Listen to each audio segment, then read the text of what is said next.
बोलो आनंद कंद सच्चिदानंद भगवान की जय। साचे दरबार की जय।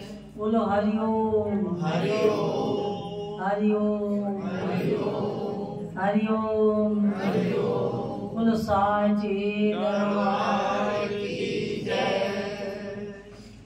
गुरु भगवान के पावन सानिध्य में उपस्थित संत वृंद, आचार्य वृंद, मेरे गुरु भगवान की प्यारी साध संगत जी,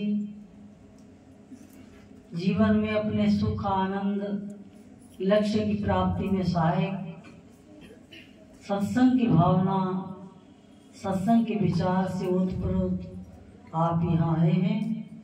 निश्चय ही इसी प्रकार सत्य के प्रति आकर्षण बना रहा तो एक दिन अवश्य आत्म प्राप्ति हो सकती है।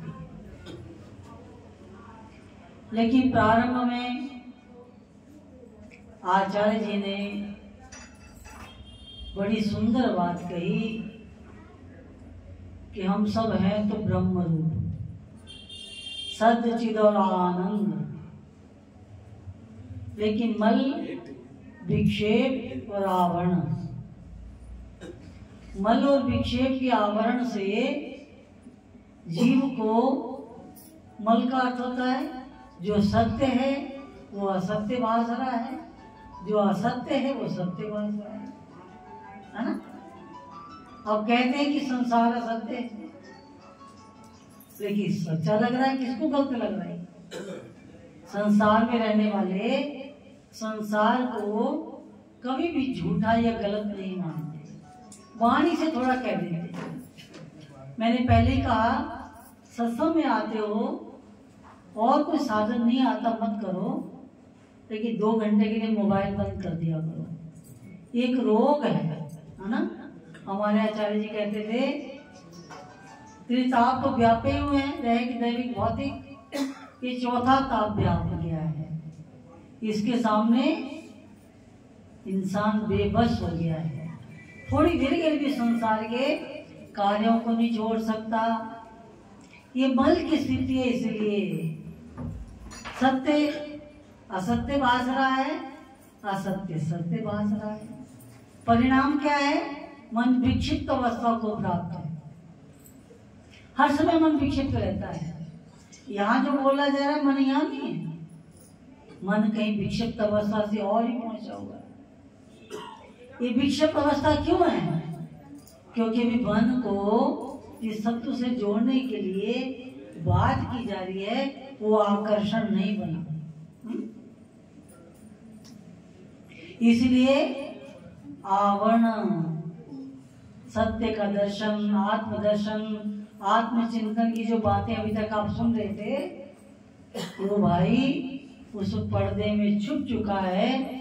उसका दिखना, उसका दर्शन होना, उसका एहसास होना अति कठिन है, अति कठिन है। हम छोड़ना नहीं चाहते, चाहते तो हैं कि सुखी हो जाए। सुख किसको बुरा लगता है? सुख सभी को अच्छा लगता है। हर कोई यही कोशिश करता है मैं सुखी हो जाऊंगा। और सुखी होने का जो साधन है उसको अपनाना नहीं चाहते हम। अगर संसार के भौतिक ऐश्वर्य ही सुख को देने वाले हैं तो दुख रूप क्यों है? मान लो किसी का बड़ा सुंदर घर है, सारी सुविधाएं हैं, जो कुछ चाहिए शरीर को, समाज की प्रतिष्ठा के लिए सब उपलब्ध है, लेकिन फिर भी वो दुखी है।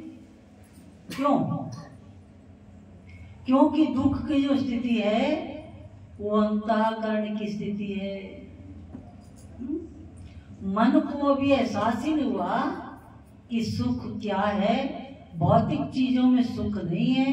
अगर थोड़ी देर के लिए होता भी है तो उससे मन घबराने लग जाता है ना। मान लो किसी के पास बहुत सारी ड्रेसेस हैं, बहुत सारे गहने हैं, है ना। थोड़ी देर पहन लो, सज लो, और 2-4 घंटे बाद कहोगे उतारो, थोड़ा इजी हो जाए। है तो सही, लेकिन मन उससे घबराया क्यों? क्योंकि वो सुख क्षणिक सुख है। जो सुख सचमुच का है उसमें मन लगता नहीं, मन यत्र तत्र भागता दौड़ता फिरता है। इसलिए साधु जनों ने, गुरुजनों ने कहा, भाई तुम संसार के भौतिक सुखों के लिए ही केवल ईश्वर की वंदना उपासना मत किया, कुछ अपने आत्म सुख के लिए भी किया करो। तुम्हें संसार में जो कुछ मिलना है वो प्रारब्ध के अधीन है। प्रारब्ध पहले बनी, पीछे बना शरीर। तुम्हारे जन्म से पहले ही क्या सुख मिलना है, क्या दुख मिलना है, कौन अपना है, कौन पराया है, कौन मित्र है, कौन शत्रु है, कहाँ जाना है, क्या खाना है, कहाँ रहना है, सब निश्चित है। जब पहले निश्चित कर दिया भगवान जी ने, फिर हमारी विक्षिप्त अवस्था इतनी ज्यादा है कि वो आवरण बन के कई तह में। अब आचार्य जी कह रहे थे कि आवरण हट जाए, जो परतें जमी हुई हैं इस पर वो हट जाए तो पर्दा हटा और दीदार हो गया।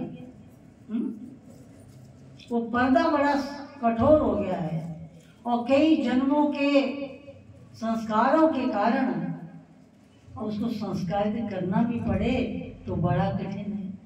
क्या बात है, कई लोगों को कोई बात